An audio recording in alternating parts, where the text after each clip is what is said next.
बस अब बहुत हुआ। ये राष्ट्रपति द्रौपदी मुर्मू के शब्द हैं जो बंगाल को लेकर उन्होंने कहे। कहीं ना कहीं संकेत जरूर दिए हैं जिससे ममता दीदी बौखलाई हुई है और बौखलाहट में ममता दीदी ने यह कहा कि आपने अगर बंगाल को छेड़ने की कोशिश की तो पूरा नॉर्थ ईस्ट जलेगा, असम जलेगा, दिल्ली भी जलेगा।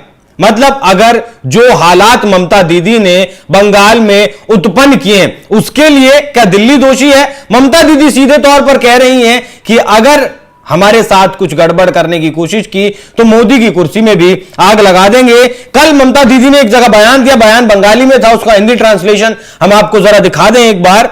लोग बांग्लादेश की बात कर रहे हैं। बांग्लादेश मुझे पसंद है, वहां के लोग मुझे पसंद हैं, हमारी भाषा एक है, हमारी संस्कृति एक है, लेकिन याद रखें बांग्लादेश अलग देश है और भारत अलग। बंगाल में अगर आग लगा तो कोई नहीं बचेगा, असम भी नहीं बचेगा, नॉर्थ ईस्ट भी नहीं बचेगा, उत्तर प्रदेश, बिहार, झारखंड नहीं बचेंगे, ओडिशा और दिल्ली भी नहीं बचेगा। हम मोदी बाबू की कुर्सी में आग लगा देंगे, उनका तख्ता पलट कर देंगे। हालांकि तख्ता पलट जैसी स्थितियां इस देश में पहले से बनी हुई है। उमर अब्दुल्ला से आकर अमेरिकी डिप्लोमेट मिलते हैं, ओवैसी से मिलते हैं और जो है तमाम तरीके की इस तरीके की घटनाएं फिलहाल देश पे उत्पन्न है। किसान नेता, आंदोलनजीवी राकेश टिकैत भी इसी तरफ इशारा करते हैं। लेकिन आज बात करेंगे बंगाल की, ममता दीदी के इस बयान की। आखिर ममता दीदी चाहती क्या है? चर्चा करने के लिए मेरे साथ मौजूद हैं हमारे वरिष्ठ पत्रकार पंकज प्रसून। बहुत बहुत स्वागत सर आपका। आप बेहतर बता पाएंगे ममता दीदी ने यह बयान किस परिप्रेक्ष्य में दिया? देखिए, बंगाल की सड़कों पर हजारों लोग उतरे हुए हैं, महिलाएं उतरी हुई हैं। ममता बनर्जी को यह लगता है कि हम आज तक बंगाल को कंट्रोल कर पा रहे थे, चाहे वो प्रशासन के जरिए हो या अपने गुंडा तंत्र के जरिए हो। पहली बार ऐसा हो रहा है कि ये चीजें कंट्रोल नहीं हो पा रही हैं, आउट ऑफ कंट्रोल हैं ममता बनर्जी के लिहाज से। ममता बनर्जी का कहना है कि बंगाल में हम सड़कों पर उतर सकते हैं, मुख्यमंत्री रहते हुए हम प्रोटेस्ट कर सकते हैं, बस दूसरा कोई ना करे। दूसरा करेगा तो फिर हम पुलिसिया कार्रवाई करेंगे, और नहीं तो अपना जो टीएमसी का गुंडा लोग है उससे हम उसको मैनेज कर लेंगे। मैनेज करने का मतलब आप जानते हैं। लेकिन यह बयान बेहद खतरनाक है जो उन्होंने कल दिया।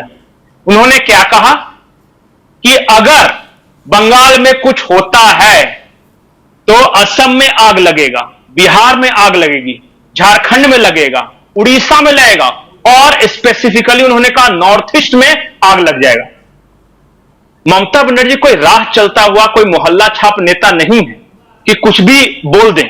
वो एक राज्य की मुख्यमंत्री हैं और वो संवैधानिक पद पर हैं, वो संविधान की शपथ लेकर बैठे हुए, बहुत बड़ी जिम्मेदारी का पद है। और वो अगर इस देश के अन्य राज्यों के बारे में यह कह रही है कि वहां आग लगा देंगे तो स्थिति की गंभीरता को समझा जा सकता है। दूसरी और महत्वपूर्ण बात, सिर्फ ऐसा नहीं है कि ममता बनर्जी ने यह कहा है, इससे पहले राहुल गांधी ये कह चुके हैं कि केरोसिन छिड़का जा चुका है, माचिस मारने की देर है। मतलब कि मैं ये कह रहा हूं कि तमाम विपक्षी नेता जो ये कह रहे हैं कि बांग्लादेश जैसे हालात हैं, वो कोई छोटे मोटे नेता नहीं है।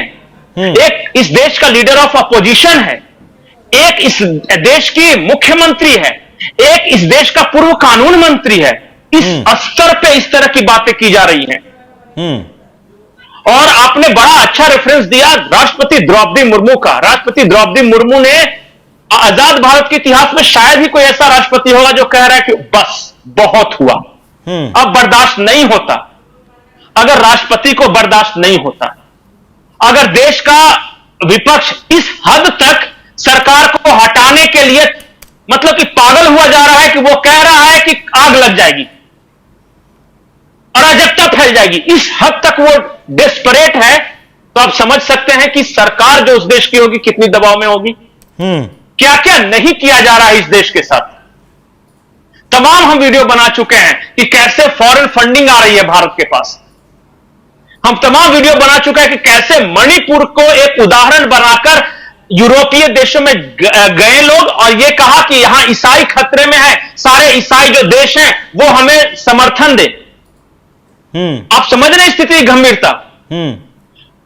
स्थिति की गंभीरता इस बात से समझिए कि सरकार पे किस हद तक की कोशिश की जा रही है कि अमेरिकी डिप्लोमेट्स अलग अलग राज्यों के मुख्यमंत्रियों से मिल रहे हैं, चंद्रबाबू नायडू से मिल रहे हैं, कर्नाटक के मुख्यमंत्री से मिल रहे हैं, जाके चुनावी राज्य में अमेरिकन डिप्लोमेट्स जा रहे हैं। नहीं, भारत के जो डिप्लोमेट जब दूसरे देश में जाते हैं, जयशंकर साहब मालदीव गए तो वहां पक्ष से भी मिले, विपक्ष से भी मिले, सबसे मिलकर आए कि मिलने में कोई बुराई नहीं है। आप मिले ना, मिलने में कोई आपत्ति, लेकिन मिलने के बाद जो बयान आते हैं उसमें आपत्ति है।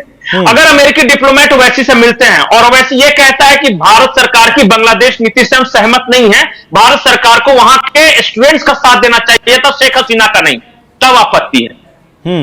अगर जो अमेरिकी डिप्लोमेट हैं वो आम आदमी पार्टी या जेडीयू के नेताओं से दिल्ली में मिलते हैं और उसके बाद अगर केसी त्यागी साहब ये कहते हैं कि फिलिस्तीन का समर्थन करना चाहिए, इजरायल को हथियार बेचना बंद कर देना चाहिए, तब आपत्ति है। मतलब कि आप समझिए कि मिलने के बाद बयानात किस तरह से आ रहे हैं, उससे आपत्ति है। अच्छा बताइए, मैं दर्शकों से पूछता हूं कि अगर अमेरिका में चुनाव चल रहे हैं, चुनाव के पूर्व का माहौल है, वहां अगर भारत के जो भी राजनयिक हैं, जो भी डिप्लोमेट्स हैं, वो जाके अमेरिका के आंतरिक मामलों में इसी तरह छेड़छाड़ करें, वहां जाके अपोजिशन लीडर से मिले और अपोजिशन लीडर ये ऐलान करें बिडेन को हराना है, या भारत के डिप्लोमेट्स वहां जाकर, तो ये अमेरिका को बर्दाश्त होगा क्या? बिल्कुल। फिर हमारे देश में अमेरिकी राजनीति ऐसा क्यों कर रहे हैं? ये समझिए स्थिति को। और उस परिस्थिति में ये सारा मूवमेंट हो रहा है जब इस देश के विपक्षी दलों के बड़े नेता ये कह रहे हैं कि आग लगा देंगे, किरोसिन छिड़का जा चुका है, माचिस मार देंगे। कोई कह रहा है टिकैत जैसा आदमी कि वो तो गलत जगह चला गया, लाल किले की तरफ, अगर पार्लियामेंट की तरफ चला जाता तो हम वहां कब्जा कर लेते। बिल्कुल।